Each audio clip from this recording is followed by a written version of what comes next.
Assalamualaikum warahmatullahi wabarakatuh. Salam sejahtera buat kita semua. Perkenalkan, nama saya Nurhaliza Baristopo. Dan ini teman-teman saya. Perkenalkan, saya Fia Marlinda. Perkenalkan, nama saya Cut Anjani.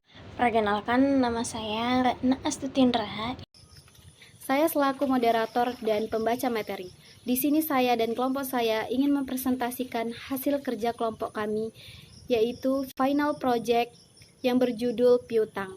Dosen pengampu Ibu Juli Meliza SEMSI.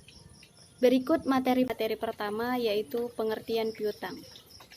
Secara umum, piutang adalah tagihan yang wajib dilunasi oleh pembeli. Dengan kata lain, tagihan tersebut merupakan hak yang dapat diklaim oleh individu, perusahaan, organisasi dari adanya transaksi secara kredit.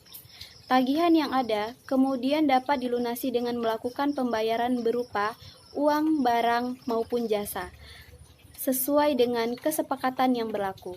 Untuk rentan waktu yang berlaku atau dikenal dengan masa jatuh tempo, piutang umumnya berkisaran antara 30 hari sampai dengan 60 hari.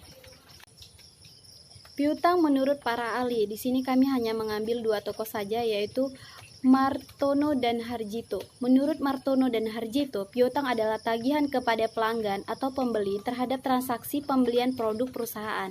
Yang kedua, Emunandar menjelaskan bahwa yang dimaksud dengan piutang adalah bentuk tagihan yang diminta kepada pihak lain saat masa jatuh tempo tiba. Di sini saya akan membahas tentang ciri-ciri piutang, yaitu terdapat jatuh tempo, umumnya terdapat bunga, terdapat konsekuensi telat pembayaran. Pada kesempatan ini, saya akan menjelaskan tentang jenis-jenis piutang. Jenis-jenis piutang ada dua, yaitu piutang usaha atau dagang dan jenis piutang wesel.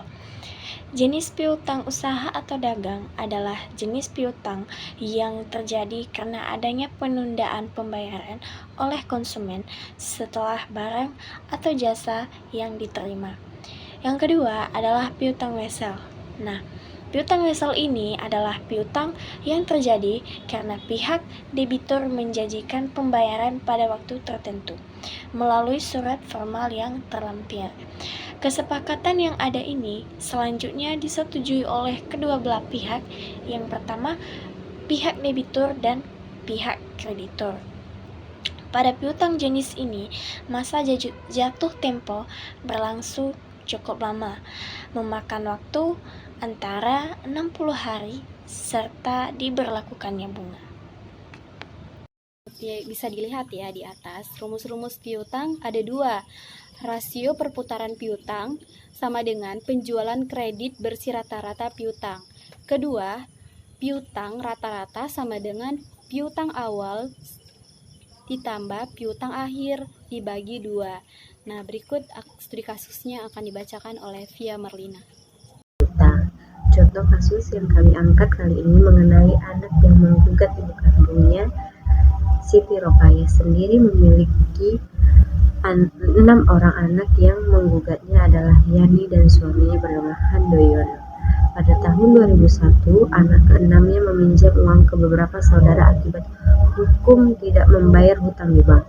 Biduk awal kejadian ini adalah ketika Handoyono memberikan pinjaman kepada iparnya tersebut. Pinjaman pertama ia mengirimkan sebesar 21,5 juta rupiah, kemudian pinjaman kedua ia mengirimkan sebesar 18,5 juta rupiah. Pinjaman tersebut totalnya sebesar 40 juta rupiah. Tapi Asep mengaku tidak menerima uang pinjaman tersebut. Pada contoh kasus hukum perdana hutang piutang berlanjut dengan Yani mendatangi Siti Rokayah. Dia menangis meminta ibunya menandatangani surat pengakuan berhutang. Isi dari surat tersebut adalah Siti Rokayah berhutang emas sebesar 50,15 gram dengan nominal 40.274.904 rupiah. Mengingat harga emas pada tahun 2001 masih sekitar 80.000 per gram, dalam contoh kasus hukum perdana hutang piutang yang digugat pada tahun 2017, nilai hutang Siti Rokayah mencapai 640 640.352 juta rupiah. Ditambah lagi Handoyono mengklaim kerugian imaterial sebesar 1,2 miliar rupiah. Jadi total tuntutan yang dilayangkan Yani dan Handoyono secara perdana adalah 19 miliar rupiah. Sekian dari presentasi dari kelompok kami. Makan salak buahnya tunggal. Salaknya beli di pasar beras Tagi. Jika terdapat salah dan janggal, mohon maafkan sepenuh hati. Kami akhiri dengan Assalamualaikum warahmatullahi wabarakatuh.